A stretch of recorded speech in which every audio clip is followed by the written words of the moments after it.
Good afternoon, ladies and gentlemen. A very warm welcome to the Asia-led Partnership Forum 2021, Advancing NDC Implementation and Strengthening Long-Term Strategies. We are here on the second day of the forum, our second plenary of the inaugural session of the forum. Today, we are going to be focusing on long-term strategies for raising NDC ambition. And just to give you a brief of the inaugural session yesterday, we had representatives from the US Department of State, who very clearly indicated the readiness of the US government and the Biden administration in supporting global climate action. The US Department of State was instrumental in establishing the Asia-led partnership in 2012. We heard from Mr. Tiltibe from the BMU, from the government of Germany, of their support to global action and the need for raising ambitions and the need for working on the nexus between NDC's long-term strategies and climate neutrality. It was a pleasure to have Mr. Conor Barry from UNFCCC, who emphasized multiple times the need for net zero global emissions by 2030 in order to restrict temperature rise to 1.5 degrees over pre-industrial levels. The need to work in the field of decarbonization, sustainable mobility, net zero buildings, and market preparedness was emphasized by him. Ms. Senator from UNSCAP indicated from a recent study that NDC ambition from the Asia Pacific leaves a lot to be desired, and that mainstreaming, transparency, and coordination are key. And this is something that all of us need to pay attention to. And from the recent report of the Working Group 1 of the AR6, we had professor from Bangladesh who reiterated and indicated that it's the first time that scientists were able to attribute anthropogenic causes to climate change impacts that we are seeing. And Professor Huck indicated that it is time that all of us pull up our shoes and then also hold certain stakeholders responsible for the global warming that we are seeing, especially from the industrial side. So this was a clear message from him. We had heard from Nepal, from Cambodia, from Mongolia, and from Vietnam of their plans to restrict emissions, some ambitious, some getting to be ambitious, but a consistent message that we heard from all of them is the need for finance, technology, and technical support. Especially from Nepal, we had heard that almost to the tune of $25 billion is what they require for implementing their NDCs, and this is something that they're looking to the global community to help them. Their pain points were mainly from the lack of coordination between the ministries, the support for implementation, both from the financing perspective, but also from the technology perspective, and the actual mechanics of developing the NDCs and the LTS. So today, from the panel discussion that we have, we hope to hear from countries that have developed their long-term strategies on how they have done this, and if they would have lessons learned, if they would be able to share experiences that the other countries could learn from. And for this today, it is our pleasure to invite Mr. Jens Radschinki, who is the lead from the IGES UNFCCC Regional Collaboration Center of UNFCCC in Bangkok. Mr. Radschinki leads activities in the center in the fields of climate finance, carbon markets and pricing, support to the designated national authorities on implementation of CDM projects, MRV transparency, NDC support, and global climate action. So Mr. Jens Radschinki, a warm welcome to you, and over to you, please, for taking this forward. Thank you. Thank you very much for giving me the floor. Dear ladies and gentlemen, let me start by welcoming you all to the Plenary 2 session of the Asia-led Forum 2021. It's titled Raising NDC Ambition with Long-Term Transformational Vision. I would like to congratulate all members of the Asia-led Partnership who have come together to organize this important event, and to thank you for giving me the opportunity to moderate this session. For years, experts have theorized about what a truly modern global crisis could look like. Now that we're living through one, the pandemic crisis, nobody wants to see another one, yet science shows that climate change could potentially have a far greater negative impact on humanity than COVID-19. We at the UNFCCC Climate Change Secretariat recognize that addressing climate change has always been very urgent, yet the progress has not always reflected it, and nations' commitments and actions are still, are still far from the 1.5 degree temperature goal, and levels of greenhouse gases in the atmosphere continue to rise. With this in mind, the key findings of our initial NDC synthesis report released earlier this year are very sobering. It shows that greenhouse gas emissions in 2030 would be 1.5% lower than in 2010, whereas science tells us that we must cut global emissions by 45% from 2010 levels by 2030 and reach net zero in 2050 to achieve the 1.5 degree temperature goal. The current levels of NDC ambitions are far from the pathway towards the Paris Agreement goal. So in accordance with Article 4, paragraph 19 of the Paris Agreement, all parties should strive to formulate and communicate long-term greenhouse gas emission development strategies, mindful of Article 2, taking into account their common but differentiated responsibilities and respective capabilities in the light of different national circumstances. While it is encouraging to hear growing commitments to net zero emissions by 2050 around the world, such long-term goals must be translated into immediate actions and NDCs. Long-term strategies should aim to contribute to the global goal and to achieve national development objectives, taking into consideration the balance between emission reduction, economic growth, justice, and climate resilient development. There have been 6 submissions from Asia and the Pacific so far, of the total 31 submissions of long-term strategies to the Secretariat. So this meeting provides an opportunity for countries and diverse stakeholders to take a step back from individual NDCs and envision where we want to be in terms of sustainable development in the long term. This requires a profound shift in the development paradigm, which will call for new and innovative approaches to achieve net zero emissions and carbon and climate neutrality and support implementation of climate action plans. So your participation in this is invaluable in this forum, as you have come together to share key challenges and lessons learned in updating NDCs or submitting long-term strategies. I look forward to the country presentations and the insights we will get from your experience. There will be no one-size-fits-all solution. At the same time, sharing and learning experience on key topics is in an interactive manner will help you to find a practical step in your own area of responsibility. Together, we can strengthen our lessons learned from the NDC updating process and submissions of long-term strategies to get ready for more formulations and submissions of LT-LETs and also for the next rounds of NDC updates. And this forum is a step in the right direction towards more action, and let's make these 3 weeks a big step forward. With this, I would like to first hand over to Dr. Walter Reinhardt for his overview presentation on long-term strategy preparation process, countries, overview presentation on long-term strategy preparation process for countries under the Paris Agreement. Dr. Walter Reinhardt is a GGGI senior economist in the Pacific. He's currently leading LET's preparatory analysis for Vanuatu and Solomon Islands.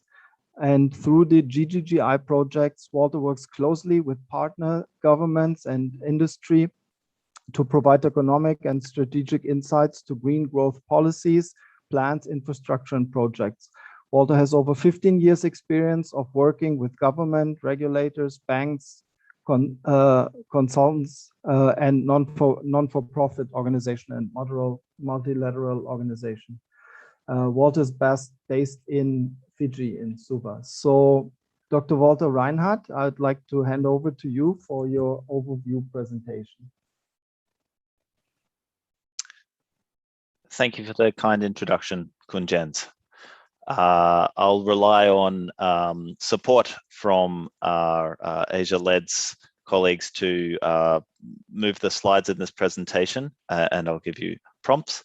And at the end, I'll pass back to you, Jens. So look, greetings, distinguished guests, listeners, my fellow panelists to this plenary session. As Jens mentioned in the introduction, my name is Walter Reinhardt. I'm an economist with GGGI in the Pacific, and I'm working on a number of LEDs at the moment. For everyone's background, the Green Growth Institute is a treaty-based international intergovernmental organization dedicated to supporting and promoting strong and inclusive sustainable economic growth in developing countries and emerging economies. We have 39 member countries. We continue to work in the Pacific region as we have done from our earliest time. GGGI's strong relationship with partner governments and in-country staff provide local, social, environmental insights and create a long-term platform for stakeholder engagement, capacity building, successful project implementation, of which LEDs are some. While I'm relatively new to GGGI, I have the benefit of working with several colleagues who remain connected and followed LEDs for some time. Stelios Grafakos, a principal economist, Siddhartha Naduri, a global lead in MRV systems, and Noam Udin, MRV NDC enhancement officer with the Pacific Regional NDC hub, have all been very helpful with this presentation. They can claim credit, but any fault in this presentation is my own. So in this presentation, I will outline some of the innovations in the LEDs process that I see. But before I do, and in the interest of knowledge sharing, I thought I'd give our audience a bit of an international landscape view of LEDs production to date, and somewhat mischievously suggest that it is sustainable growth. So with the first slide here, thank you. Looking at the submissions of LEDs to the UNFCCC following the Paris Agreement in 2015, we can see that 2020 was the bumper year with 14 LEDs submitted, including 8 in the last month of the year. These LEDs were just in time to meet the text of the Paris Agreement commitment. But we can also see that 2021 has not been quiet. 4 submissions to date. These, despite the challenges of managing any business in other than COVID at this time, particularly long-term strategic planning, is a real indicator of the value that governments attach to LEDs. And I look forward to hearing from several government officers as part of our forum plenary this evening. With what we know of the work underway, I expect 2022 we will see continued submissions of LEDs, even beyond the 2020 deadline expiry. Now, the Paris Agreement does not refer to updates of LEDs or what will happen to the LEDs after this. It will be interesting to follow the discussions about this issue at the upcoming COP and at subsequent meetings. But the continued LEDs development tells us that there are merits in the LEDs process beyond meeting international commitments alone, which makes us ask, who is getting value from these LEDs? My colleagues, could we pass to the next slide, please? Thank you. So we're seeing a growing diversity of countries submitting LEDs, and we're seeing growing diversity of LEDs produced by those countries. With lots of countries of different circumstances, sizes, emissions, economic and developmental status, there's substantial variety here. So of the 31 LEDs submitted so far, 8 have been from developing or transitioning economies. If we think of the work underway and the work completed already, we have at least 4 Pacific small island developing states with LEDs within a short while. Now, if they can put forward submissions, what about their neighbors? With the diversity of submissions over time, we're also seeing experimentation, learning, and knowledge sharing. Before I move on from this slide, I will just also acknowledge that GGGI is working on LEDs development in Hungary, Tonga, Vanuatu, Solomon Islands, Ethiopia, Burkina Faso. So GGGI is working across the globe with countries putting forward their long-term strategies. And my colleagues have much knowledge to impart on this, so please get our contact details if you are interested in discussing this, and I can direct you to resources online. So with the diversity of submissions over time, we're seeing experimentation, learning, and knowledge sharing. For the next slide, we'll see the growing quality of LEDs. Thank you. So we're seeing growing quality, improving quality of the LEDs over time. And it does not mean necessarily more detailed, longer documents, or more implementation actions. How we see LEDs, the quality of LEDs are in the processes for development, the analysis, and the impact. Firstly, we're seeing innovations in the process to develop the LEDs. LEDs development requires stakeholder support. And this is garnered through working in and with existing policy frameworks and initiatives, such as the nationally determined contributions and monitoring, reporting, and verification frameworks. On NDC alignments, the LEDs guides the long-term path. Achievement of the Paris Agreement is not possible within a single NDC cycle. Reducing emissions from long-lived infrastructure, such as electricity generation and industrial processes, depends on investment decisions and asset replacement, which may be over 2 or more NDC cycles. The LED's vision and framework provides a guiding pathway to current and subsequent NDCs, as well as the infrastructure and industry investment to meet that long-term commitment. I've included the phrase here, pushing on an open door. So one of the phenomena we find is that government sponsorship and interest in the low emissions development reinforces and supports the LEDs development processes. As governments become more committed to climate action and more of the government members are committed, the greater the depth and breadth of support, the greater the participation in the LEDs development process. And that's a good innovation to see. Secondly, we're looking at better design and frontiers of analysis. So through learning and experience, we're finding that our frontiers extend. New frontiers include greater modeling of subsector emissions, linking adaptation, mitigation effects, calculating social and economic benefits, green jobs, and reducing gender disparities. The development of models that can be taken off the shelf, such as LEAP and GEM, have increased the range of accessible modeling capability for developing countries. Our colleagues from Fiji who are presenting this evening have undertaken quite substantial modeling for their LEDs, and I hope our panelists can describe some of the work that went into that. A third character of the quality that we're seeing here is in the impact and implementation. As my fellow panelists will attest, there is a challenge and opportunity to coordinate across government and develop a long-term vision that is supported widely. Now, developing the implementation roadmap is the next phase for that, and that follows from a successful LEDs.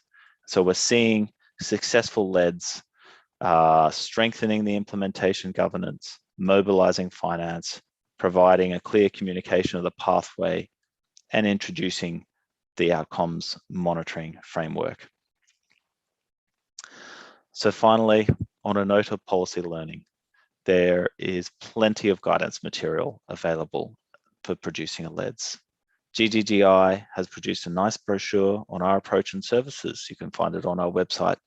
And I note former colleagues of mine from ANU and GIZ have also produced useful papers exploring the LEDs process and policy options there. But I should note that it is important to tailor to each country's circumstances. There is no one-size-fits-all approach to LEDs.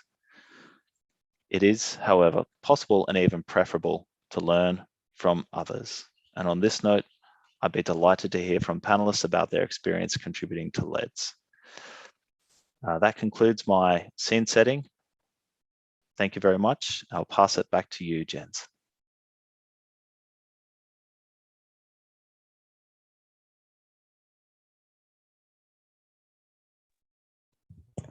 Thank you, Walter. Thank you very much. That's very encouraging. Talking about some improvements we can already identify in the formulations of strategies. So that, I think, is a very good start. And thank you very much for your presentation. And with this, I would like to then start to introduce the panel that we have with us this afternoon. So we have a fantastic panel of 5 speakers from the Asia Pacific region, from countries that have already submitted long-term strategies. We have Dr. Joojin Kim from Solutions on Our Climate, for Our Climate, based in Korea. We have Dr. Sun-Jin from the 2050 Carbon Neutrality Commission of the Republic of Korea. We have Ms. Deepitika Chan from the Ministry of Economy in Fiji, and Mr. Ryuzo Sugimoto from the Ministry of Environment in Japan. And last but not least, we have Ms. Cynthia Maharani from WRI in Indonesia. So I think all our panelists are already online, and thank you for opening your video. I think that makes it a bit nicer to see all the faces, though we are remote, but at least for this 1.5 hour, we feel like being in a panel together and audience can see us. So it would be nice just to keep your video open if possible. I would like to start the panel with Dr. Joojin Kim. He is the Managing Director and founder of Solutions for Our Climate, a Seoul-based climate advocacy group that focuses on preventing the setting up of new coal power plants, both within Korea and internationally, phasing out coal power plant within Korea, and promoting renewable energies. Dr. Joojin has more than 10 years of experience with the international climate change regime, including being a member of the delegation for the Republic of Korea to COP15 in Copenhagen. He also served as a member of the advisory panel, of the National Council of Climate and Air Quality of Korea, led by Mr. Ban Ki-moon. Dr. Joojin Kim, I'd like to hand over to you for the first presentation. Thank you. Thank you very much, Jens. It's a great pleasure, honor to speak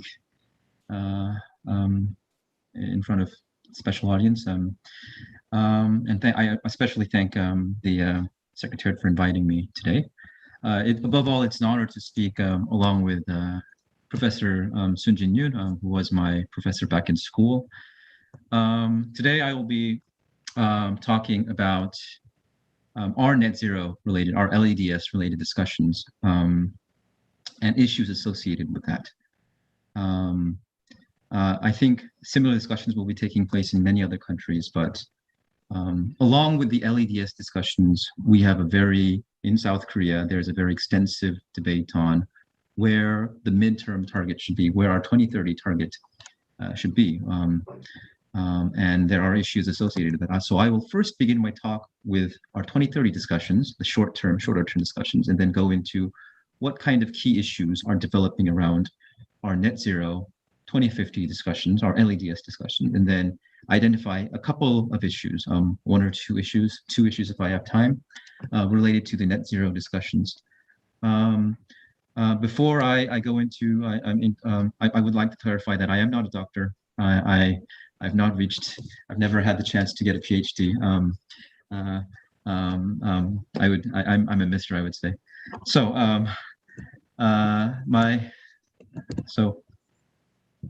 I will move on with my slides. A year and a half ago, Climate Analytics, a think tank in Germany, and our team did analysis about where our emissions should be in 2030 to be Paris Agreement compliant, which was pretty similar to net zero. Back then, we found out that our emissions should be at around 43 to 59% below our 2017 levels by 2030. And interestingly, it seems like a lot of the discussions on our 2030 target back then, we thought these figures were quite ideal, but it seems to, I mean, due to climate policy developments since then, our emissions discussion seems to be approaching that level. Here on the left side, I mean, this is a rough illustration of where our emissions, how our emissions should be heading. On the left side, you see 709, 727. These are the figures of our most recent emissions. I mean, our emissions is roughly over 700 million tons. And our government, along with Japan, also China has committed to be net zero. Our government is committed to be net zero by 2050. And if you draw a straight line down from 727 million tons to zero by 2050, our emissions passes by around minus 37.5% from 2018 levels. And of course, our NDC is not near that level. It's slightly higher. It's 536 million tons, which is minus 24.4% compared to 2017. As I mentioned, the range of figures that climate analytics has provided is slightly lower than that.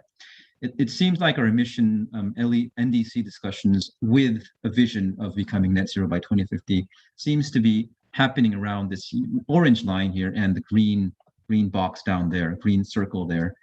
That's where, around there is where our NDC discussions will land. Our government has committed to submit its NDC by COP26, and the draft will be available a little bit earlier than that. And for that reason, these couple of months have been a lot of very contentious discussions about where our NDC should be, has taken place. And it's interesting to see that just a couple of months ago, our government was very, very careful about mentioning any kind of NDC emission. I mean, just in May 5th, our Minister of Environment was saying that, oh, no, I don't know where our NDC will be. Back then, a lot of people in the government were saying that our NDC will stick where it was. But with the development of climate policy, I mean, with the development of global climate policy discussions, that ambition has been going up. Governors of provinces, presidential candidates, and people inside the government have been referring to higher figures than before, 37.5%, 40%, 42.5%, 39%. All these figures have been coming out, and you can see that the figures have been slowly crawling up to the 40% level right now. So a lot of people here expect that our 2030 target will land somewhere around 40% soon. Some people, we also have politicians saying 50%. And this is to be seen. I understand Japan has also made more than 40% commitment in April as well. So that's where our emission 2030 discussions are heading. And deeply related to this discussion is how are we going to be net zero by 2050? And Professor Yoon here, as the leader of the Carbon Neutrality Committee, this is her most important task, along with the NDC discussion I just mentioned. The committee recently, I might be going into what Professor Yoon was planning to present after me, but the committee recently announced 3 net zero pathways. Interestingly, not all of them, only one of the scenarios actually has a net zero figure in there, and 2 of them are not net zero. And you can see how the scenarios vary, and those are where the key issues around our net zero discussions are. With the power sector, the 3 scenarios have different ambitions with regards to coal and gas. What the least ambitious has coal and gas remaining in its system by 2050, whereas the most ambitious one doesn't have coal and gas.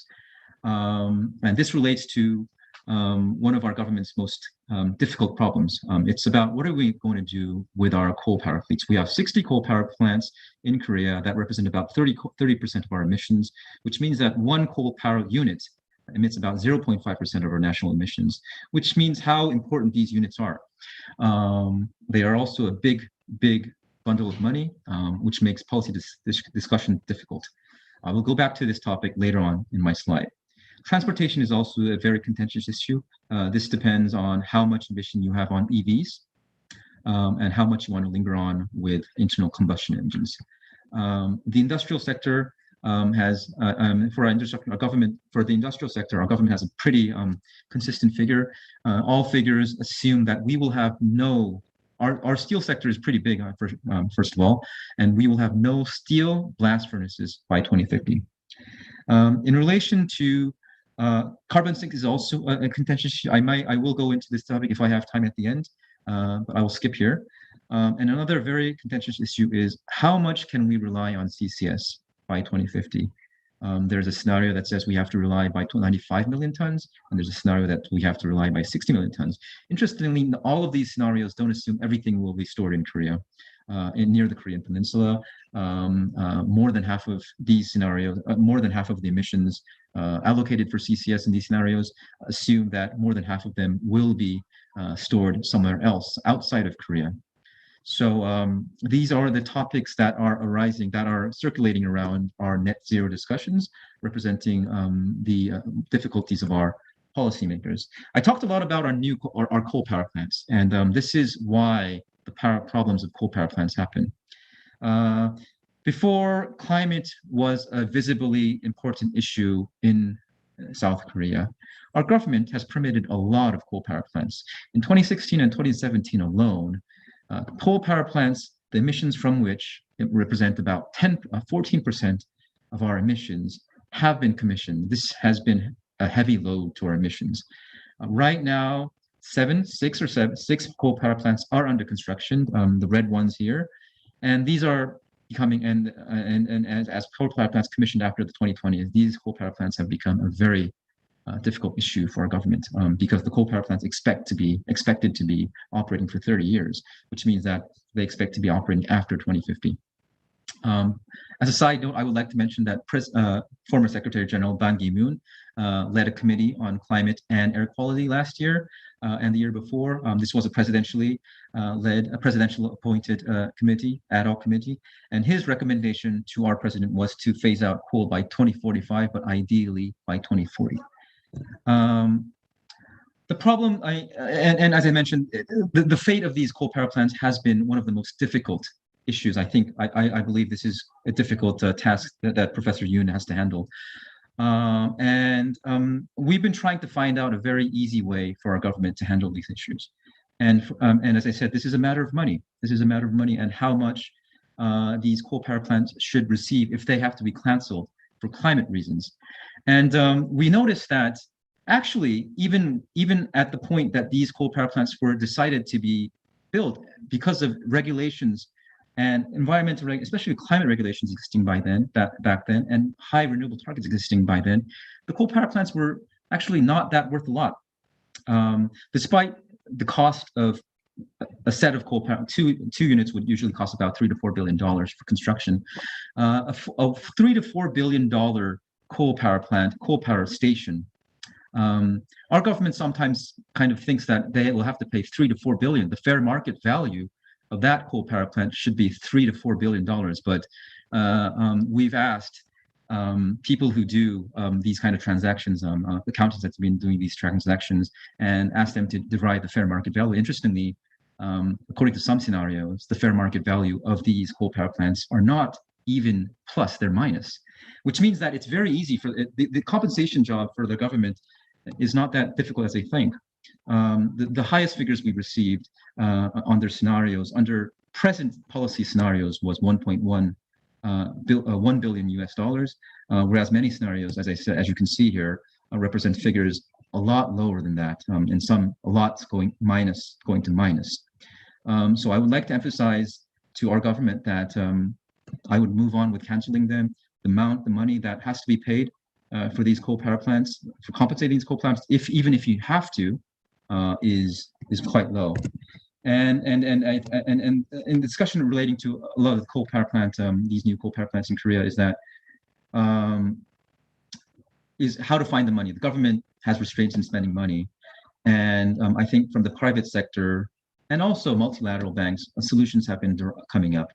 ADB and several private banks have been devising finance plans under which existing coal power plants, especially in Southeast Asia, could be expedited. The retirement of these coal power plants could be expedited. I think these kind of financial measures is something that our government, if it's difficult to find the funds to cancel coal power plants, these kind of measures might be something that our government could consider in the future. If I have time, I'm not sure whether I have time, but if I have time, I will. Jens, do I have, or should I stop here? I was about to tell you to please come to an end. Okay, I will stop here. I think I could. I don't have to go into the bioenergy discussion. So, thank you very much. Once again, a very big pleasure to be invited here, and look forward to questions. Thank you very much. Thank you very much, Joojin. We will keep the questions to the end of the session, also collecting them through the chat and the Q&A box. Thank you very much for your presentation. I think since the announcement of the carbon neutral goal from Korea, we were all very curious about the future of the coal power plant pipeline. So I think that was very nice to hear an overview and an update from you, and also your proposal how to deal with the remaining pipeline. Thank you. And now I would like to welcome as our next speaker, Professor Sun-Jin, who is the co-chairperson of 2050 Carbon Neutrality Commission of the Republic in Korea since May 2021, May this year. So the commission was established in 2021 in May.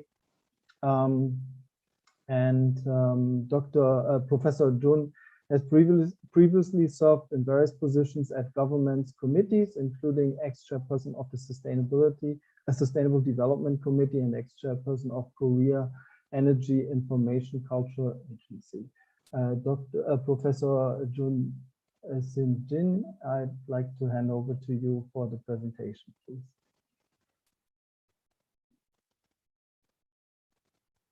Yeah, please let me share my slides by myself. Thank you. Yeah.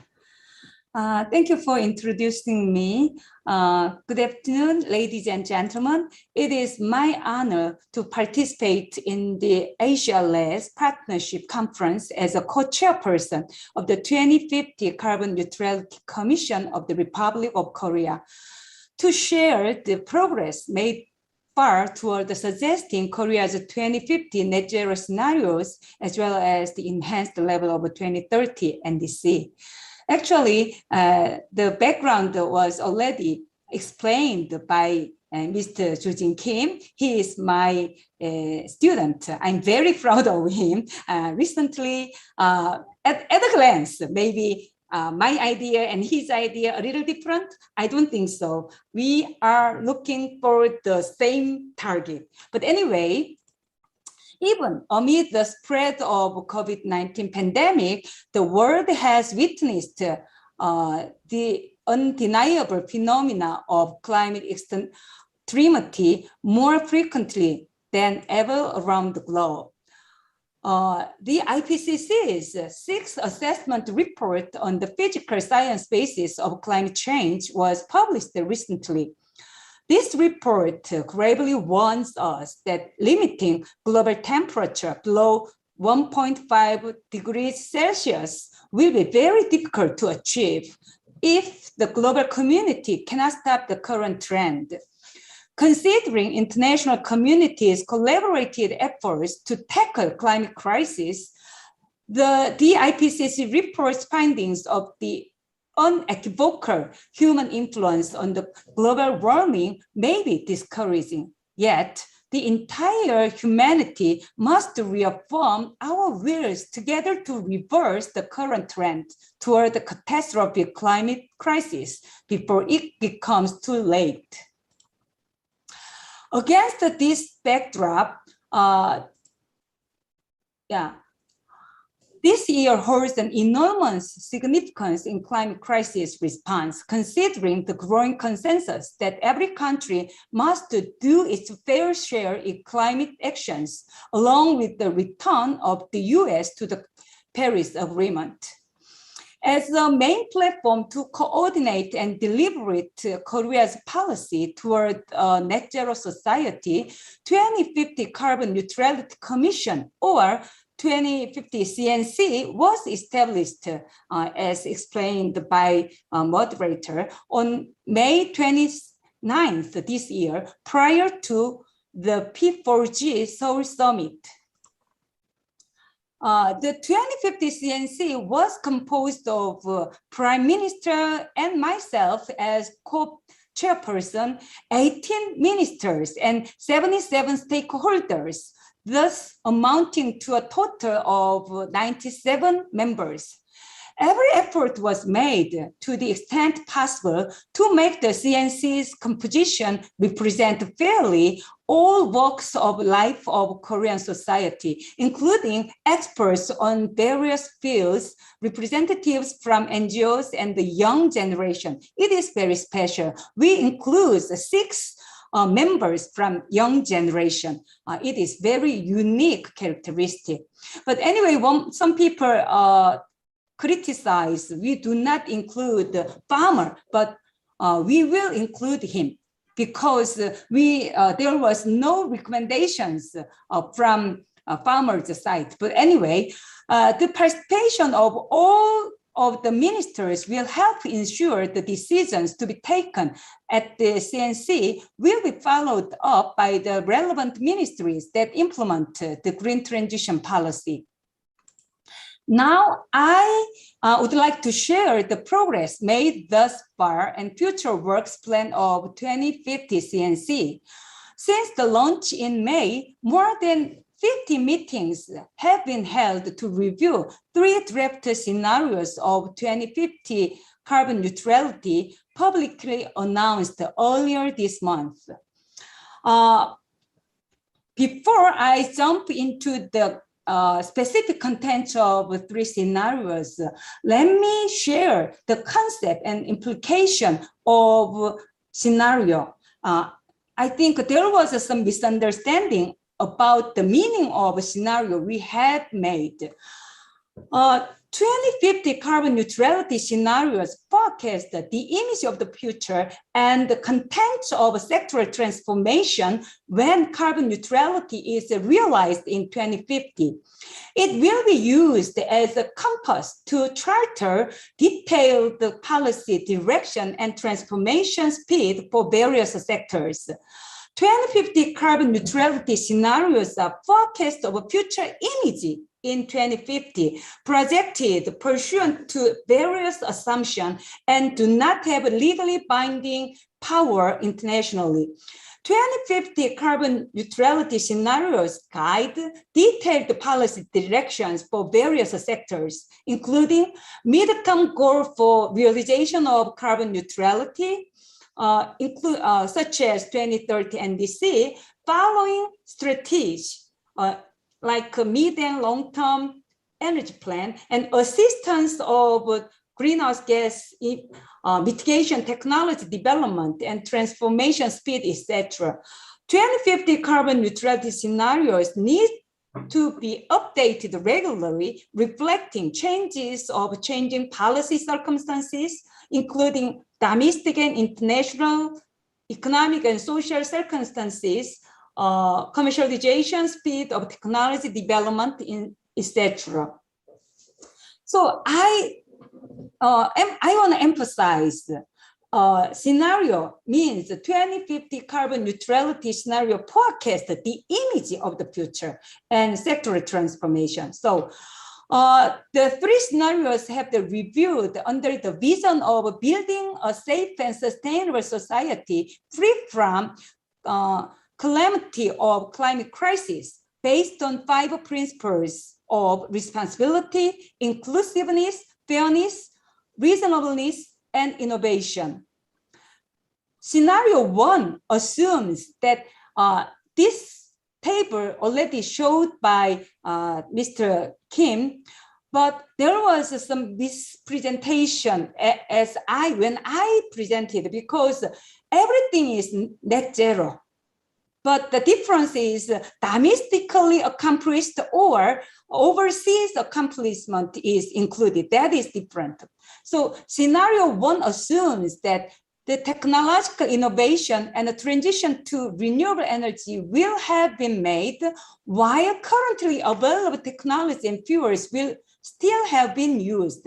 Scenario 2 assumes that the lifestyle changes and further reduction of the use of fossil fuels will be supplemented compared to the scenario 1. Scenario 3 is based on the premise that a significant reduction of emissions will be achieved with a further reduction of the use of fossil fuel along with a full transition to green hydrogen. As expected, the reaction to the 3 draft scenarios have been polarizing. This polarized reaction is not surprising, as the thought of the members of our society are diverse. It is quite welcoming to listen to diverse voices because it is important for more and more citizens to discuss the draft scenarios and find better alternatives from the point of view of our common future, as well as their own. However, I am a little bit concerned that the diverse point of view may not be converged into a productive discussion due to a different understanding of the true meaning of 3 scenarios. Scenarios are projections of comprehensive cross-sectional blueprint of the future when carbon neutrality is realized.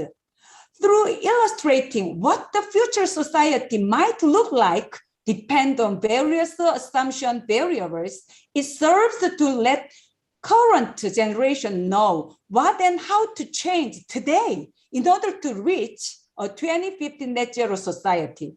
One of the main criticism is that scenario 1 and 2 do not meet the goal of carbon neutrality. This is because the domestic net emissions based on scenario 1 and 2 are 25.4 million tons and 18.7 million tons respectively. However, the goal of all 3 scenarios is set toward being carbon neutral. It is no doubt that the perfect net zero under the scenario 3 is achieved within Korea. However, net zero can also be realized under the scenario 1 and 2, although they utilize overseas afforestation or the international emission trading system permitted under the Paris Agreement. Although there are some differences in detail, the biggest difference in 3 scenarios occurs in the energy transition. Depending on the different level of emissions from the different energy transition plans, as the utilized amount of CCUS will vary. You can see. Scenario 1 assumes to maintain the designed lifespan of 30 years for the 7 new coal-fired power plants. Under this scenario, 46.2 million tons of CO2 will be emitted from the energy sector. Energy transformation sector, resulting in residual emissions of 25.4 million tons, despite the use of CCUS amounting to 95 million tons. Since coal-fired plant operators have obtained their right of operation through a legitimate licensing process, in addition to the concerns of the impact on employment and the local economy, the just compensation pursuant to the relevant governing laws and regulations and social consensus is required to revoke their right of operation. Scenario 1 does not mean that coal-fired generation should be maintained, not. Rather, it can be interpreted as illustrating what the society will look like under the scenario 1 and what needs to be done to reach a carbon neutral society. Under the scenario 2, all coal-fired generation is stopped from operation, but LNG-powered generation is maintained. The energy transformation sector's emissions are forecasted to be 31.2 million tons, which is slightly lower than those of scenario 1, but 18.7 tons of CO2 emissions remain, even if 85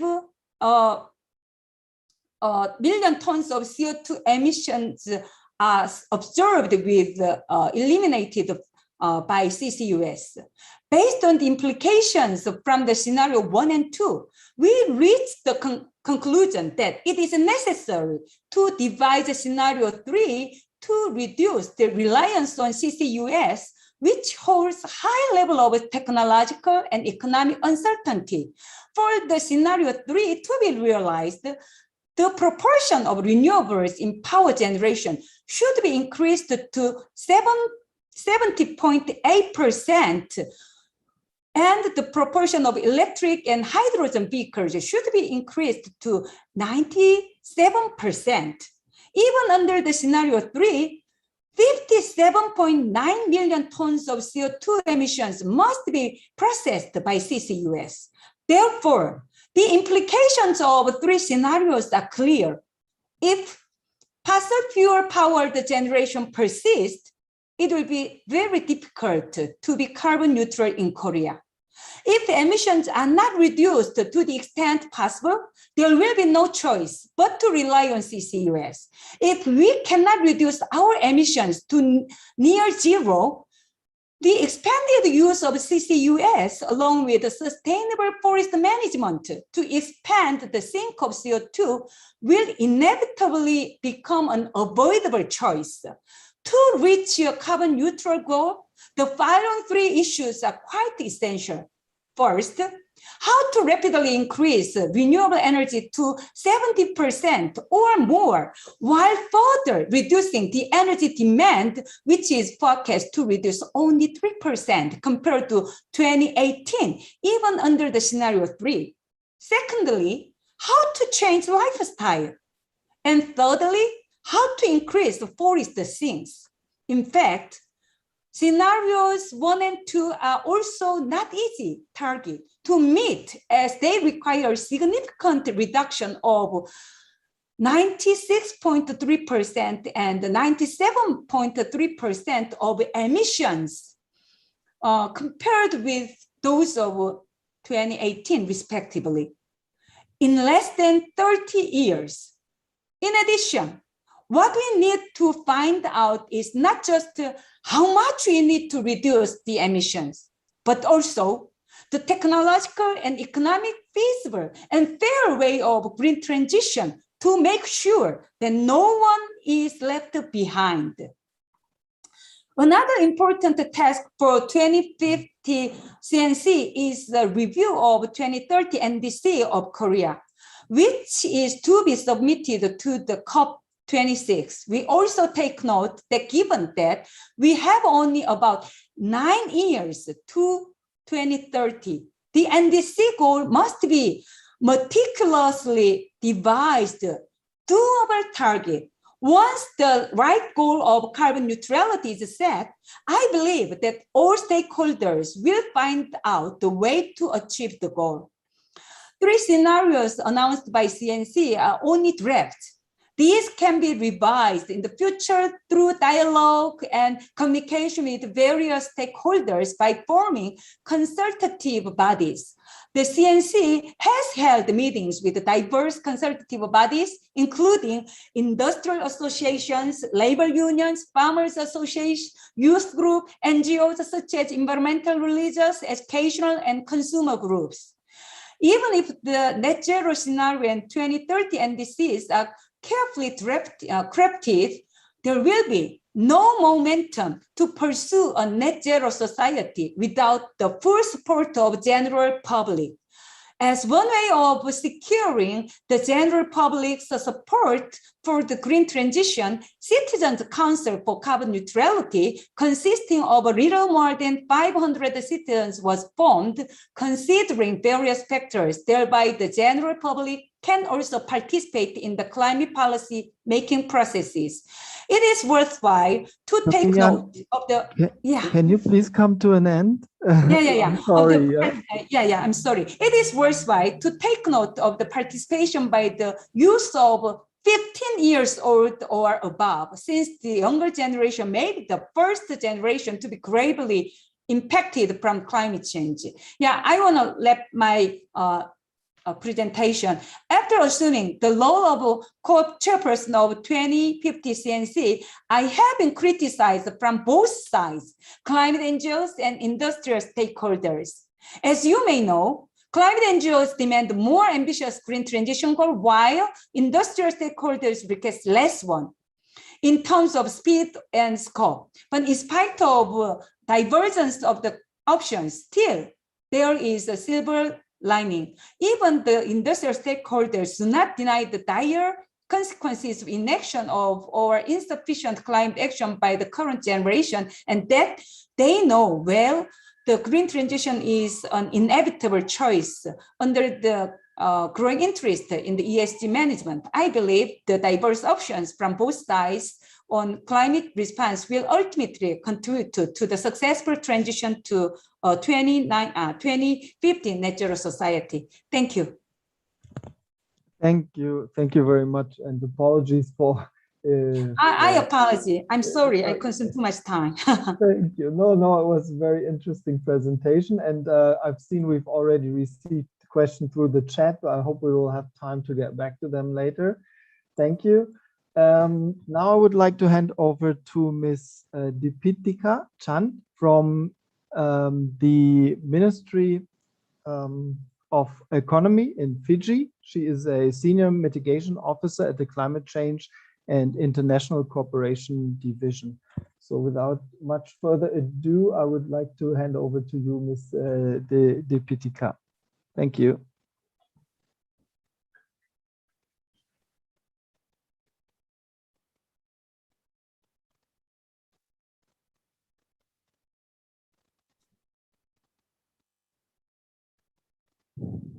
Can you hear me? You need to unmute. Thank you. Thank you.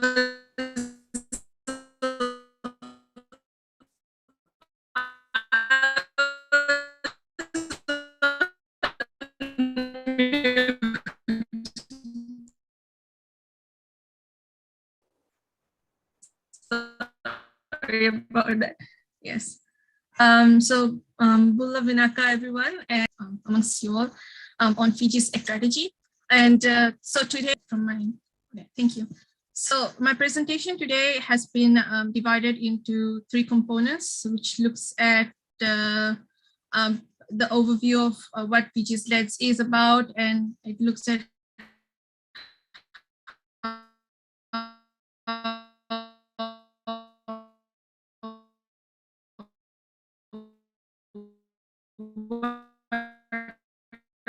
our implementation strategy is, and as well as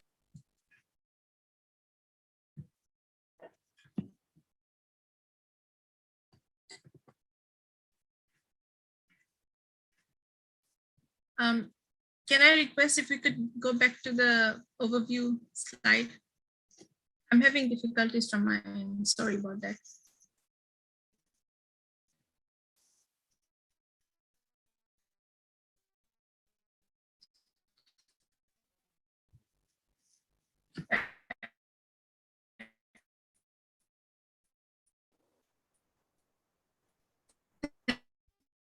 Towards deep decarbonization for Fiji, and in some instances we expect to achieve net negative by 2050 as well. So the 4 scenarios that are outlined in the LEDS Fiji LEDS document is firstly a business as usual scenario that looks at the implementation of unconditional and existing policies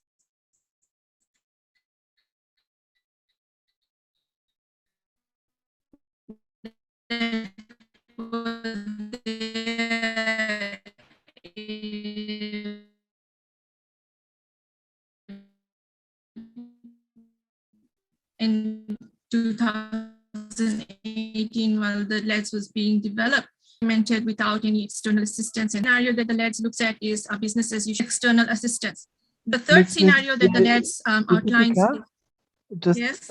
sorry, maybe we'd like to ask you to switch off your video. We have a little problem understanding you, and let's see if that works better. Thank you.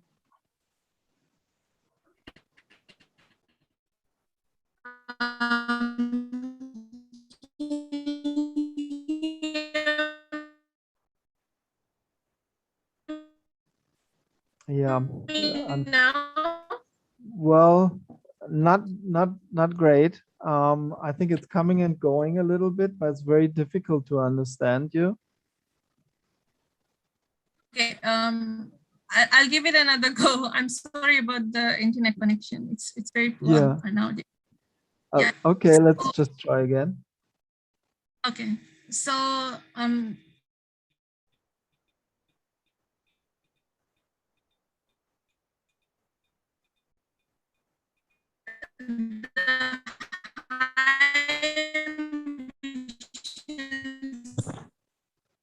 I'm sorry. The audio is still very difficult. Looks at more Can we ambitious ability of additional financing. That's should we? Folks, this is the only. I'm sorry. Should we try to share the presentation from the laptop here from the forum and just try your audio? Is that possible? Yeah.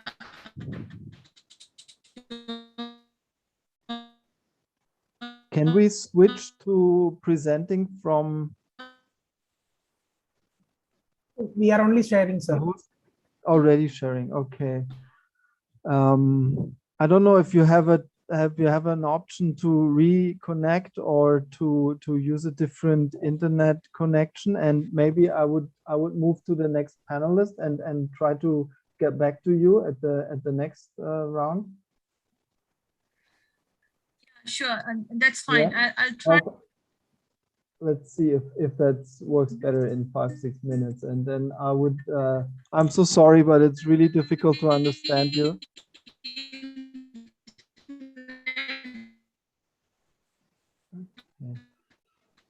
Okay, I will. We will try. From my phone. That's fine. I'll try and work something out right now. Yeah, maybe I'll just get back to you at the end of the panel after Ms. Cynthia, but thank you very much. I'm so sorry. We'll try later. And for now, I would just like to move on to the next panelist, Mr. Ryuzo Sugimoto from the Ministry of Environment in Japan, the MOEJ. And again, I would just like to hand over to you directly to give your presentation. Thank you, Jim. Thank you. Can you close this? Okay, let me share from my own. Okay, thank you very much.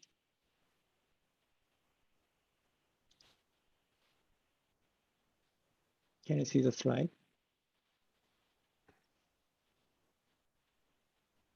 Okay.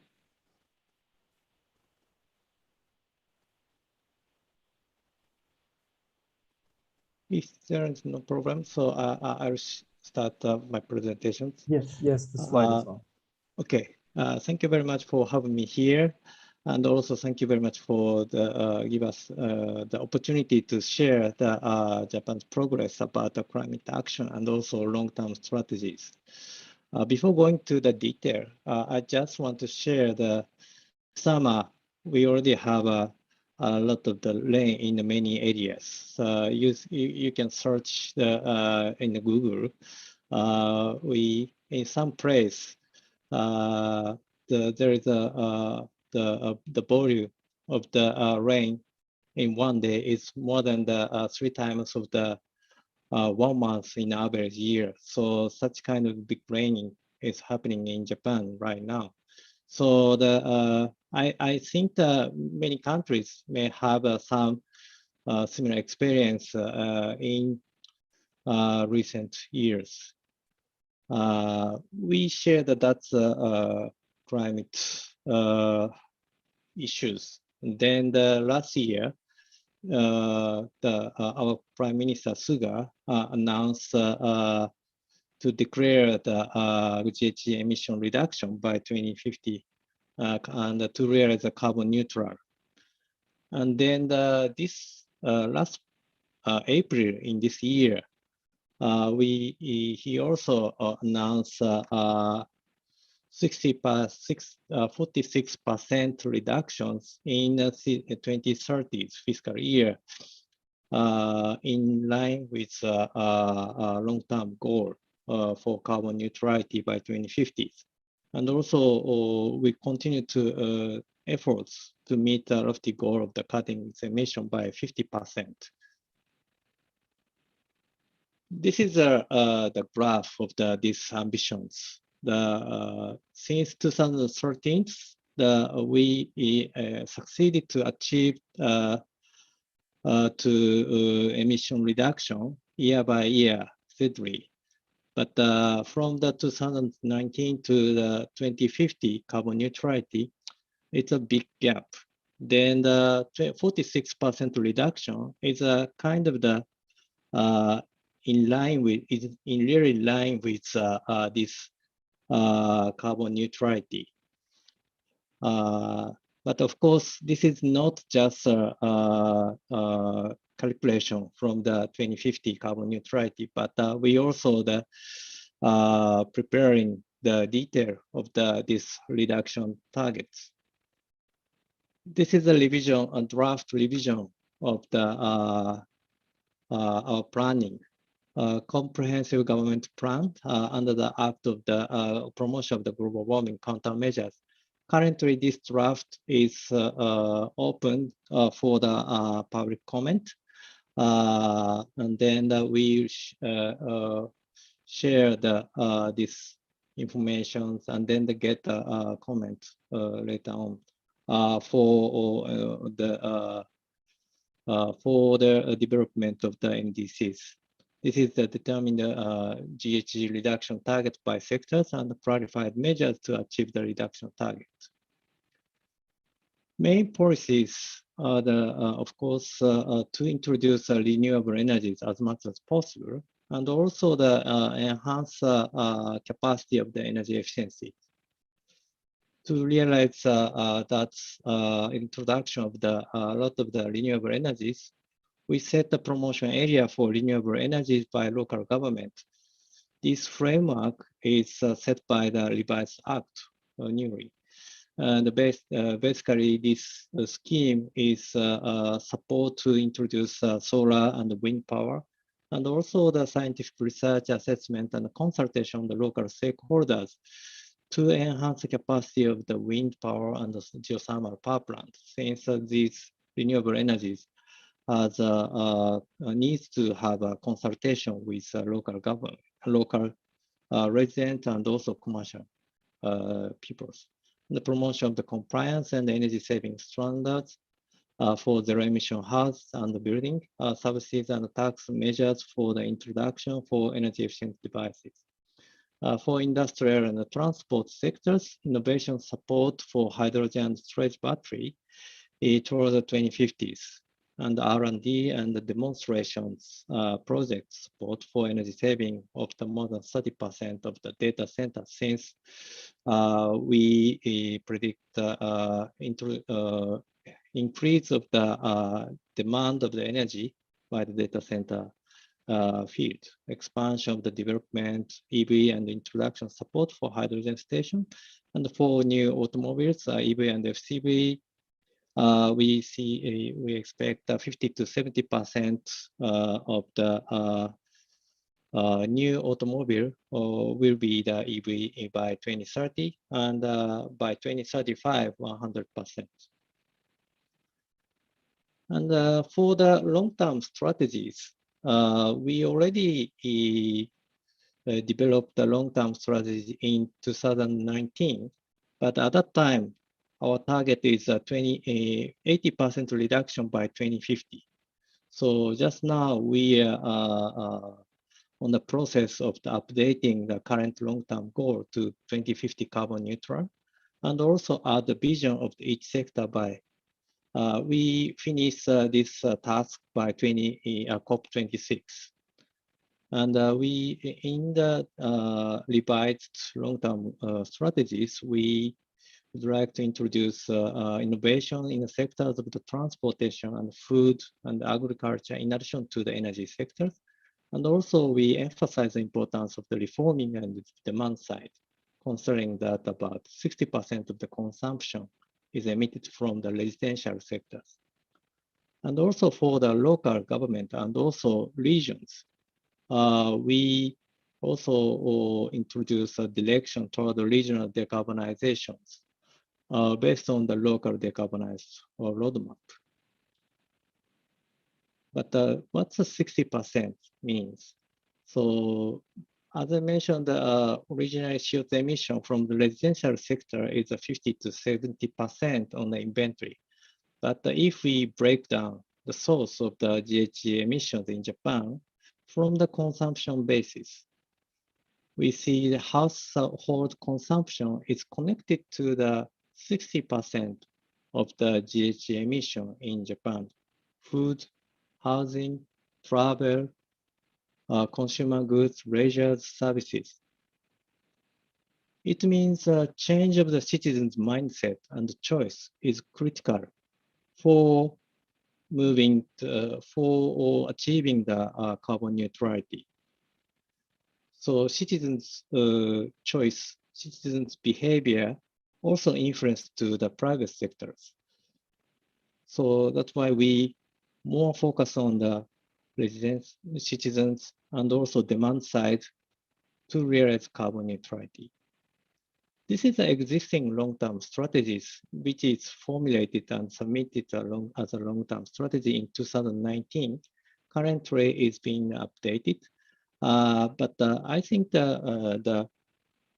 what we need to do is not so different, but how much we have to do is so different. That's why I think that we share this existing one for your information, for your reference. Energy sectors, energy transition, and the decarbonization is a key, as other presenters mentioned, and also the decarbonized manufacturing. And for the transport, the contribution to wheel-to-wheel zero emissions. So life cycle assessment or life cycle CO2 for the vehicle is very important. And the community and living to realize carbon neutrality, we also focus on the communities and the carbon sink. And for innovations, the hydrogen and CCUS and other technologies should be introduced and on the operations. And the green financing is also key for moving the private sectors more decarbonizations. And the international corporations, including the joint credit mechanism, such kind of the mechanism also, or carbon market mechanism also enhance cooperations between countries and also Japan. Regional decarbonization roadmap is also developed for carbon neutrality. For the realizing carbon neutrality by 2050, we cannot wait until the carbon 2050. So next decade is very critical. And so this in the roadmap, we try to create at least 100 model decarbonized regions by 2030.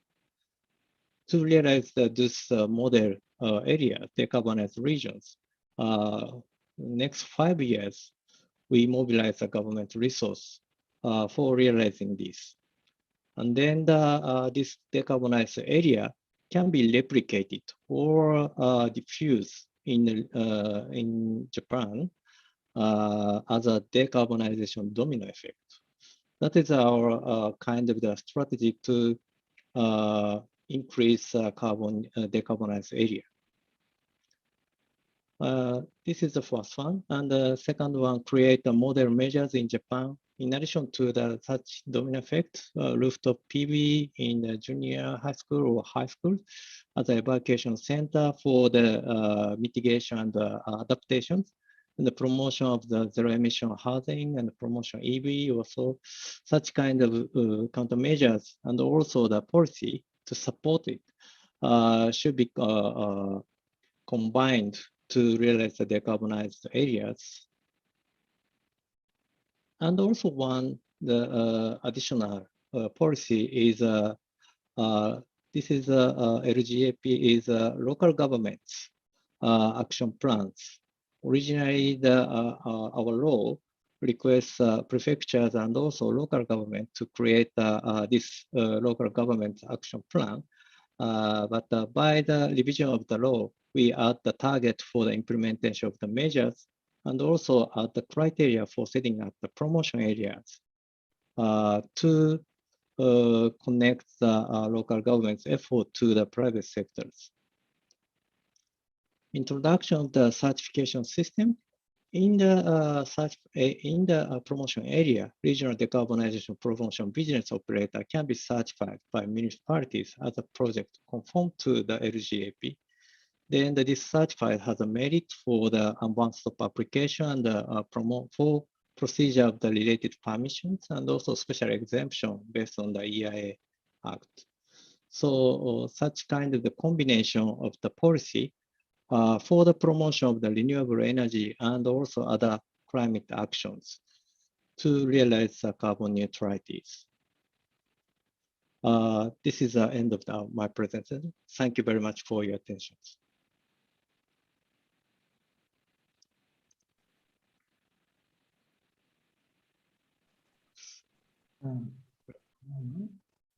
Yeah, thank you very much for your presentation. That's I think a decarbonization domino effect is what we're all waiting and hoping for. So maybe in the question and answer session we'll still have some time to look into this. Okay, I see the next slides are already up for Ms. Cynthia Maharani. Let's then continue with Ms. Cynthia and get back to Ms. Deepitika at the end of the panel. Ms. Cynthia Maharani is a climate research analyst at the WRI in Indonesia. And without much further introduction, due to time constraints, I'd like you to just start your presentation. Thank you. Thank you very much, Jen, for having me. Good afternoon, everyone. I would share my presentation if it's okay. Please assign me as host. You can share, ma'am. Okay. All right.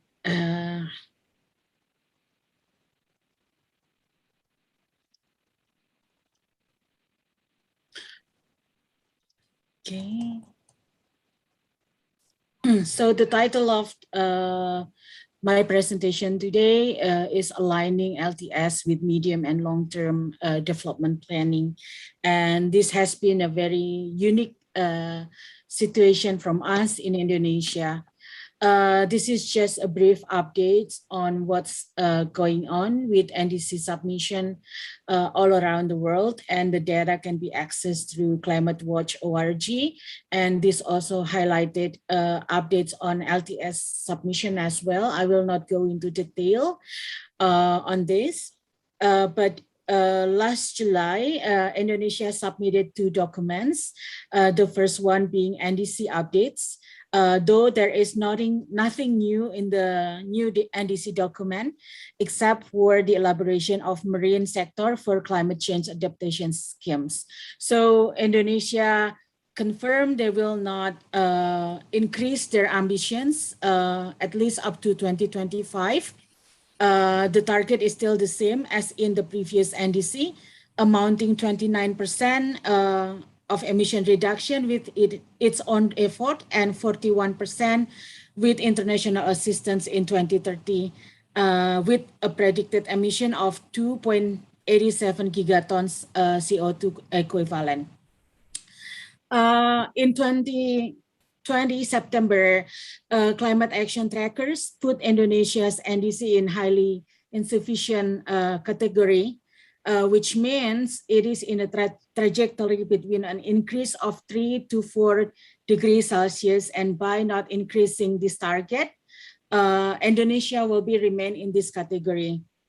As the NDC target is not ambitious enough, CAT estimates that Indonesia will easily achieve the 29% target under its unconditional NDC. So Indonesia should be aiming of conditional target reduction for by 41% in 2030. And this should only be achieved if Indonesia receives international assistance to achieve it. This slide here highlighting the low carbon, the long-term scenario that Indonesia submitted. It highlighted the peak emission from the forestry sector in the peak emission from the forestry sector in 2030. And however, there is a lot of debate on when will Indonesia peaking its emission from the energy sector, as it will come a lot sooner.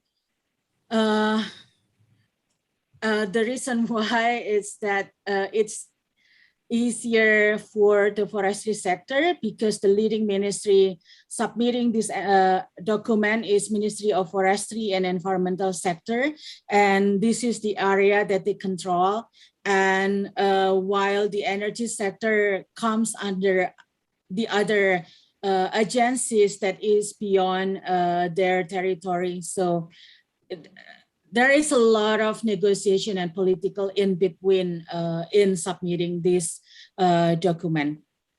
And this document has 3 scenarios, with most progressive being low carbon scenario compatible to the Paris Agreement, the LCCP here. And the other 2 scenarios still have a very high residual emission in 2050. This is a continuation of NDC, and this is explaining the energy transition itself. There are 2 mainstay sectors to achieve in this document. That is emission from land use in the forestry and energy transition, in addition to agriculture, production processes, and waste. However, there is no clear plan on the implementation and what will actually happen between 2050 and 2060.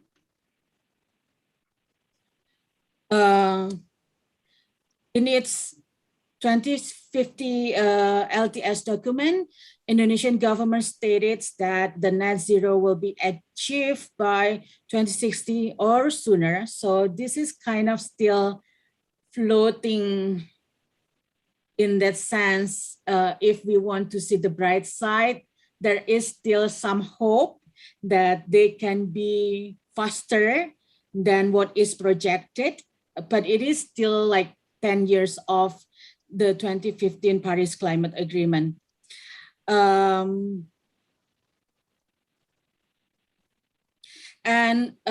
is actually, prior to the submission of this document, there are other proposal or scenario brought up by other ministries, such as the Ministry of Development Planning agencies, where they propose that actually Indonesia can have other scenarios to achieve their net zero emission by 2045, 2050, 2060, and also 2070 if we are not very ambitious. So achieving the net zero emission before 2050 under Bapena scenario is still possible. And this will be discussed in the next presentation. So in parallel to NDC and LTS, Indonesia also developed a low carbon development planning. And this has been led by the National Development Agency for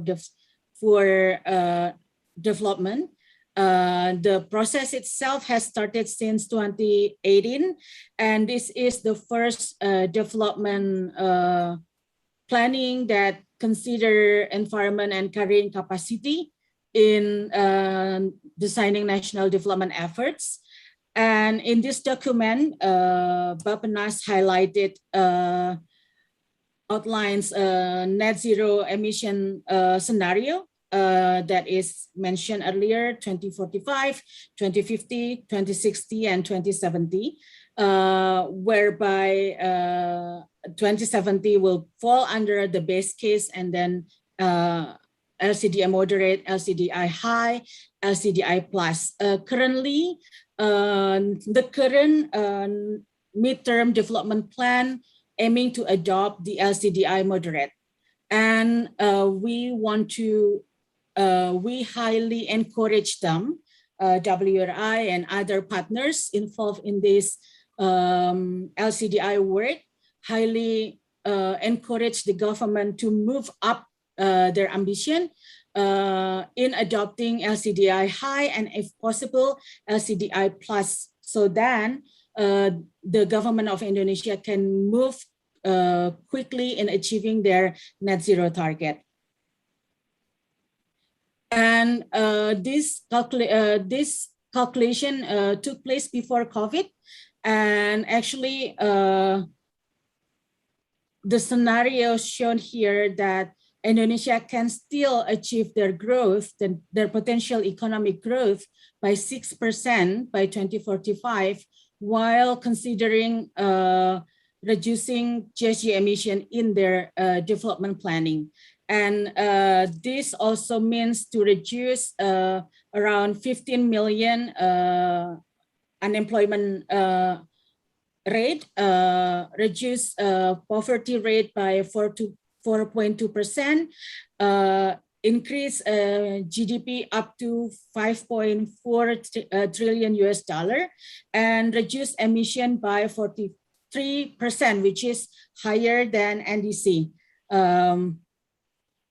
But there is this question really that I posed to myself, and I believe also many other colleagues who have been working with the Ministry of Forestry and the Ministry of Development Planning on how to align these three documents, as it is rather prerequisites, because all of these documents will be implemented at the subnational level. There needs to be a clear guideline on how can subnational level contribute to achieve NDC, LTS, and also LCDI. And despite of their differences in methodology and also targets, they can actually co-benefit and strengthen each other. And harmonizing the national development priorities, which in this case already include effort to reduce GHG emission through LCDI, can institutionalize climate mitigation policies such as NDC and LTS into medium and long-term development plan. And this is important. I will jump to point 3 here. As after COVID, Indonesia experiencing around 60% financial gap for climate mitigation. And the current government priority is to respond to COVID and also post-COVID recovery. And hence, there needs to be an innovative financing scheme allowing the government to implement LCDI along with LTS and also NDC. And with the current NDC status that are not ambitious enough, there is also a question if climate community international climate community will be interested to finance Indonesian climate agenda. Also, it is very important here to strengthen the nested governance and across vertical and horizontal collaboration. Because Indonesia is a decentralized country, we have provincial government who actually lead at the subnational level in implementing this top-down climate policies and also low carbon development initiative at their respective provinces. There needs to be a strong collaboration at the vertical level and also horizontal level. And with the given different circumstances and needs that the subnational government have, their contribution should be fair, but also ambitious. And this is where strengthening nested governance and also collaboration, vertical and horizontal, came into play. And it is also important to clarify what would be the roles of the subnational government, and allowing implementation will be a bottom-up process, considering the unique characteristic of each region, and also recognizing as well hidden costs that the subnational government might bear to implement this. And that should be the end of my presentation. Thank you very much for having me. Thank you very much for the presentation. And we have now reached the planned end of the panel, and we've internally already agreed to extend the time a little bit. We hope that participants can stay with us for a moment, because we also want to address a couple of questions that we have received through the chat. Before that, though, I would like to give another try to give the floor to Ms. Deepitika, and hope you are still connected by phone, and we would need to try to keep it short a little bit so we can go to some of the questions before we finish. And I hope all of you are still available for another 10-15 minutes to stay with us. Thank you. Ms. Deepitika, would you? Thank you. Am I audible? Oh, much better. Thank you. Okay, so I'm going to be giving this presentation under the moonlight tonight. As I've already discussed, the presentation is divided into 3 components, giving everyone an overview of the LEDs, our implementation strategy, and as well as our progress to achieving our target. So the Fiji LEDs is it's a strategic document that identifies specific policies and pathways and scenarios towards deep decarbonization, which is net zero and possibly net negative by 2050. There are 4 scenarios described in the document, and with each scenario and with increasing ambition, there is a need for a more external financing and technology transfer and capacity building as we go along implementing them. So the very high ambition scenario is something which will get Fiji to reach net zero. And as you can see on the diagram on the right, by 2041, it is expected that in the very high ambition scenario, Fiji will reach net zero and go beyond to net negative from 2041 onwards. As I've mentioned, the policy, the strategy describes programs and recommendations. These are recommended at 5-year intervals across all sectors of its economy. So there are about 8 sectors that are covered in the Fiji LEDs, and it can be seen as a very effective tool to actually inform our NDC process. So since it has 5-year intervals up till 2050, it is very easy to incorporate and create ambition in our future NDCs. So the LEDs also provides a very non-exhaustive list of prioritized actions with high-level costing, and this can be found towards the end of the document. And it also outlines synergies on how low carbon, resilient and sustainable economic development can be achieved till the year 2050. Next slide, please.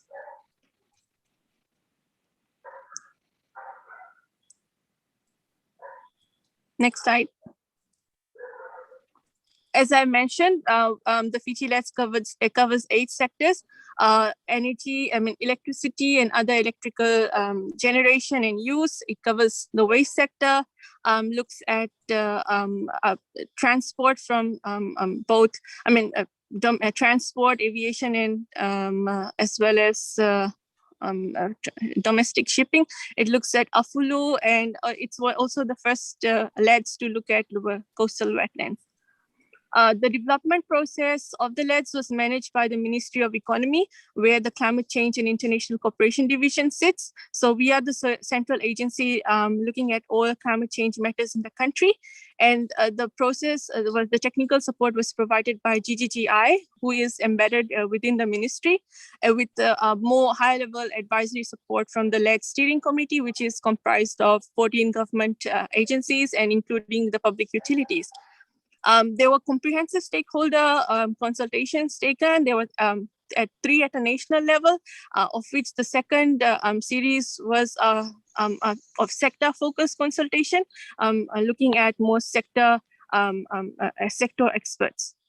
And these stakeholders, they include from national, subnational levels. They include academia and private stakeholders, and also the disabled and vulnerable groups.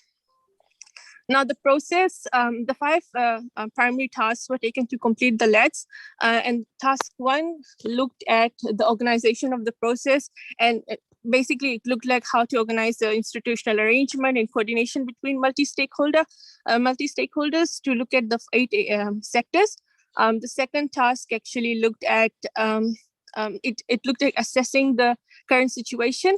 So it looked at our national policies, including our national development plan, our climate change policy, and other capacities and practices that were followed. The third task looked at analyzing options and to develop the different scenarios. And for this, we had used a top-down and bottom-up approach, and as well as we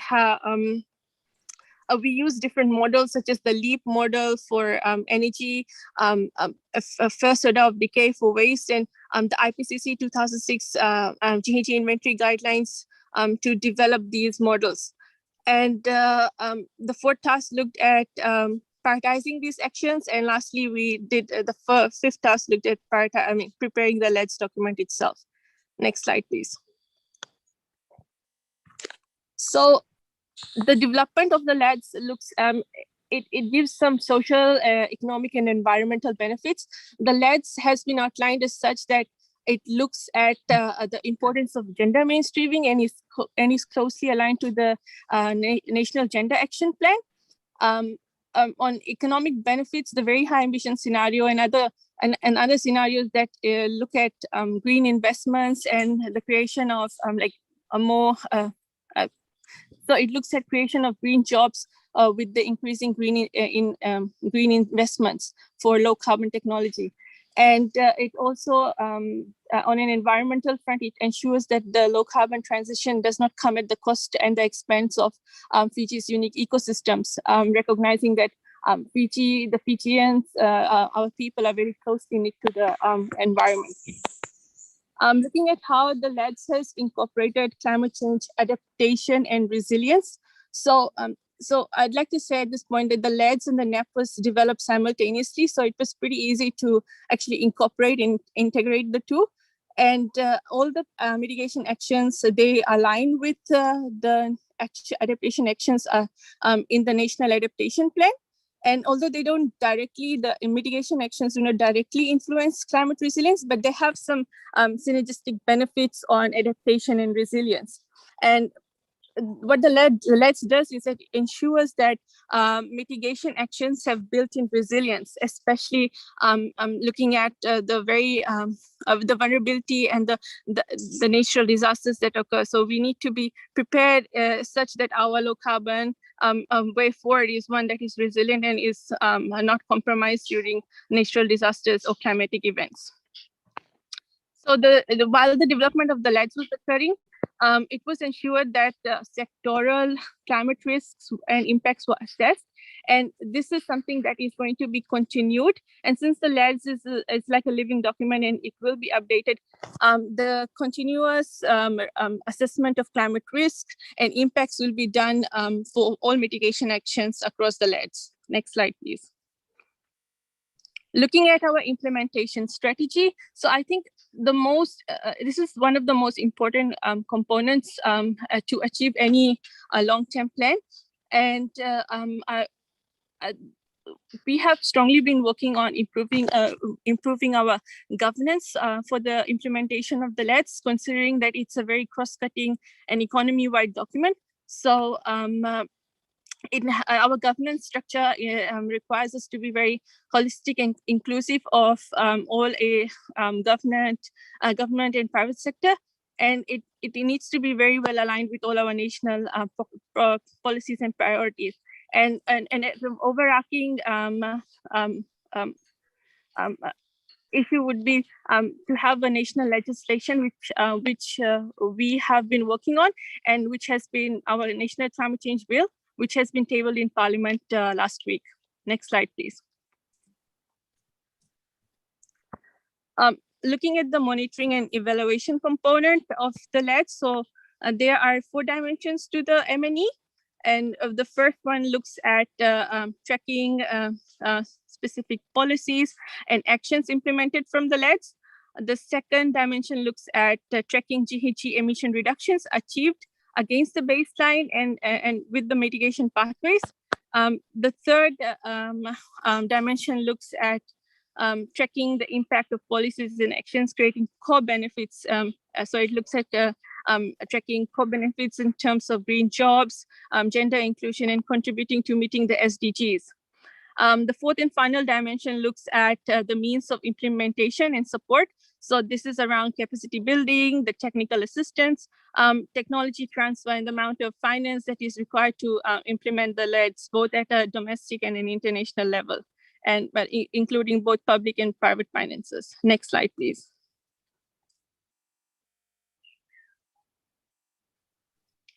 Coming to Fiji's progress.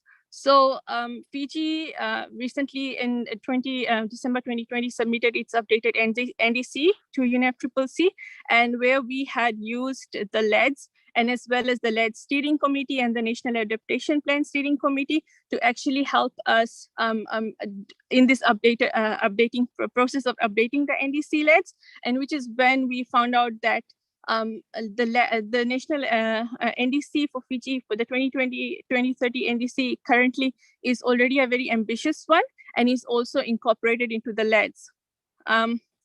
Furthermore, we have through the LEDs, we have also developed what we call the NDC implementation plan, investment plan.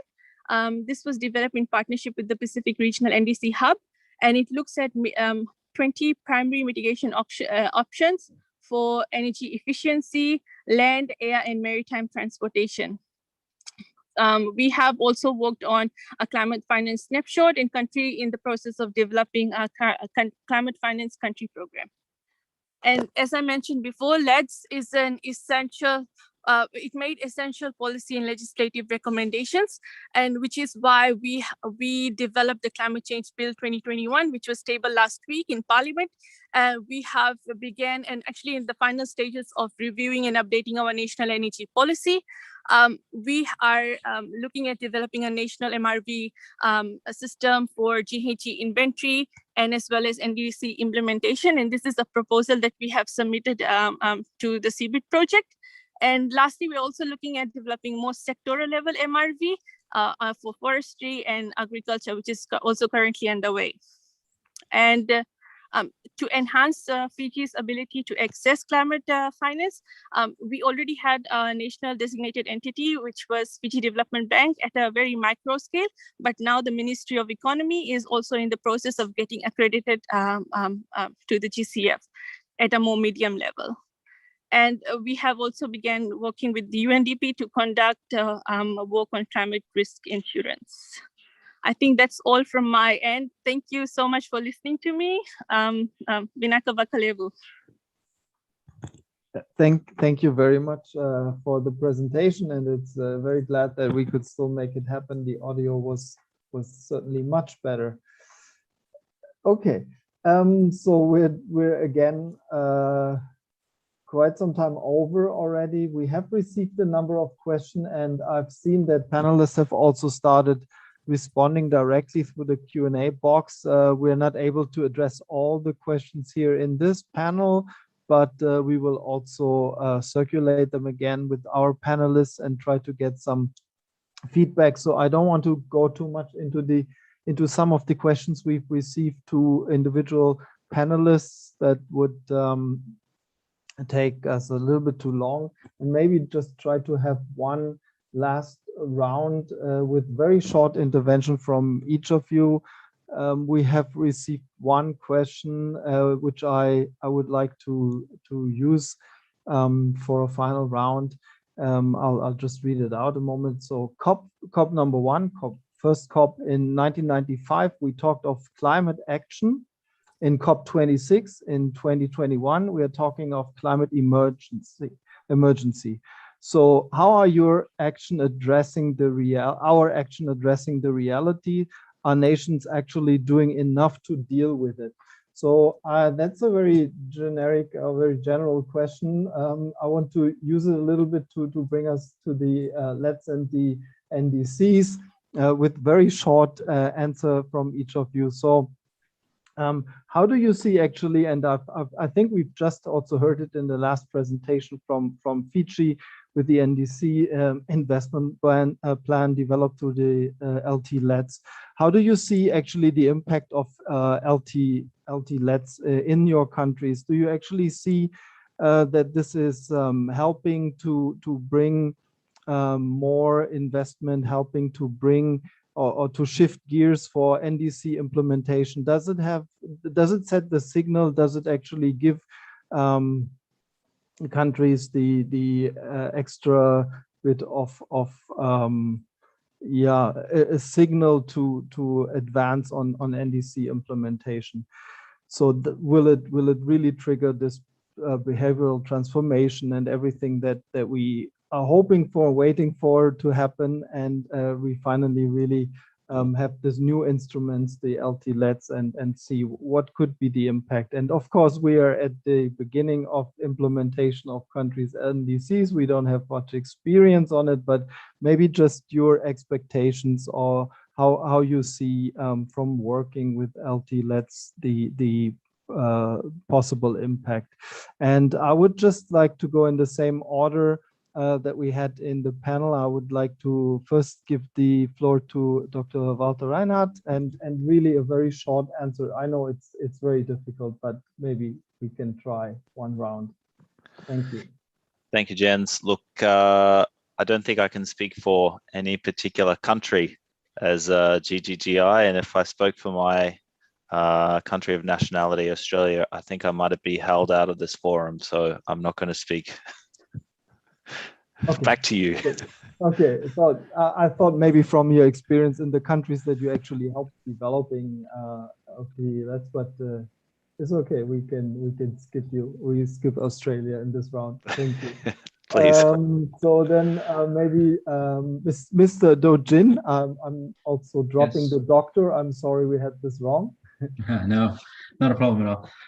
Yes, certainly the LTS discussion is significantly affecting our discussions. I mean, Professor Yoon, who spoke after me, is one of the examples. I mean, her position as the co-chair of the Carbon Neutrality Committee would not have existed if we didn't have a net zero carbon neutrality 2050 announcement. And with that announcement, a lot of our shorter term discussions have to be in the boundary set by that 2050 goal, and that's very difficult. And it's becoming, as people get used to the concept and people get more familiar of how urgent this is with all the carbon neutrality related dialogue, a lot of the incumbent interests are kind of realizing that it's time to change. So yes, definitely the LTS discussion is significantly affecting our policy discussions. Thank you. Thank you very much. Next, Dr. Sun-Jin. Recently, I give comments to people. People usually raise question to me. Is it possible to accomplish or achieve net zero by 2050? In that case, I re-ask them, you should change your question. We should not ask, can we achieve it or not? It is not correct one. The question should be like, how can we achieve it? So we should change our question. And I think this kind of signal is very important to lay people and I think businessmen. In Korea, it is very difficult compared with the other developed countries because their peak of greenhouse gas emissions or carbon emissions maybe reached around 1990, or in case of Japan, 2013, or in case of US, 2005. But in case of Korea, it was 2018. But I don't know how much we emit this year because of recovery from COVID-19. But anyway, most people think about net zero is necessary by 2050, and it is a very important sign, the signal for almost people. We should follow that sign. So in that case, less is very important, and net zero target is very important to compass. Yeah, that is my answer. Thank you. Thank you very much. Next, Mr. Ryuzo from Japan. Can I ask you for a comment? Can you hear me? Yes. Okay. Thank you very much. In Japan, I think not only just LTS, but I think last year when the Prime Minister commit the carbon neutrality by 2050, then the private sectors changed the mind and also responded. So after that, every day we see some news or article in the newspaper about what's private sector, what private companies has achieved some trial or a new business model or so. So I think definitely the long-term strategy or political commitment for the carbon neutrality may change or may affect on the behavior, and also the may make a signal to the business sectors for investment of the carbon neutrality or decarbonizations. That is Japan's case. Thank you. Thank you. Thank you very much. And Ms. Cynthia Maharani. Yeah, for me, I can already see how this LTS opens up discussions among different ministries on how not only how different ministries exercise their own scenario on how they can achieve the net zero emission target, but also how they start to open dialogue on the methodology itself, the rationale behind it, and this really breaking down the silos.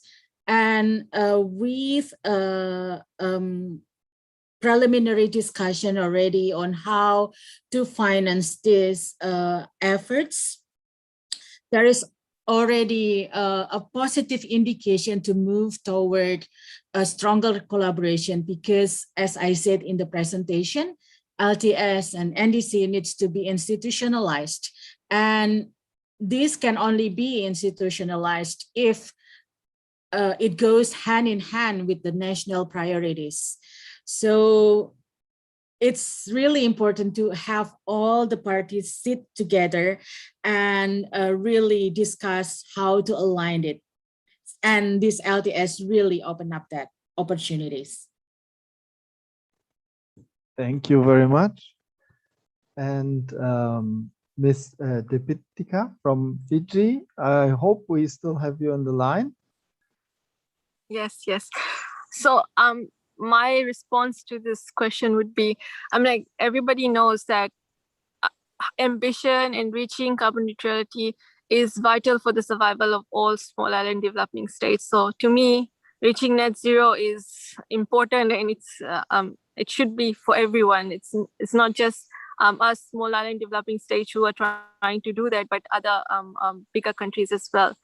And I read a question about how the NDCs and LTS should be aligned. So like the LEDs is a 2050 strategy, a long-term plan, which can be divided, like, for example, for Fiji, it has been divided into 5-year intervals, and it is easy for the NDCs to actually pick up these 5-year recommendations and actually include them after doing more deeper studies into our own NDC process. So I think it is vital for us to reach net zero, and in fact, it is not only good for low carbon, but if you take up a pathway that ensures resilience, it could go a long way. So, yeah, that's it. Thank you. Thank you very much. Also, thanks for looking into the chat and looking into the other questions, the NDC and LTS alignments. I've also noticed some of you have started answering or have been answering some of the questions. Maybe you can have another look and see if we can still give some feedback in the remaining minutes of this session. I would, at this point, like to thank all our panelists very much. Thank you very much. I believe it will be possible to share the presentations also with participants, and we will also, as mentioned before, look into the questions again, try to give feedback where that was not possible during this session. And yeah, at this point, thank you very much. It was a very interesting panel. A lot of good news, I would say, from your experience with the development of these strategies. And thank you, and handing back to the organizers. And I think there's a couple of closing remarks and a photo planned. I hope that's still the case, though we are very much over time. Thank you. Thank you so much, Jens. This was excellent session, and I think brilliant information. I think 3-4 key points. I'd seen 2-3 presentations, the lifestyle changes, citizen involvement, political will, and ensuring that all stakeholders are on board. I think these are key takeaways from this session from all the countries that we have heard. And of course, thank you for all the ambitions, and hopefully the other countries which will follow suit very shortly. But now I think it's important we have that photo session. So can I request all our participants and all our colleagues on the session to kindly turn on your videos so we can get a nice full picture.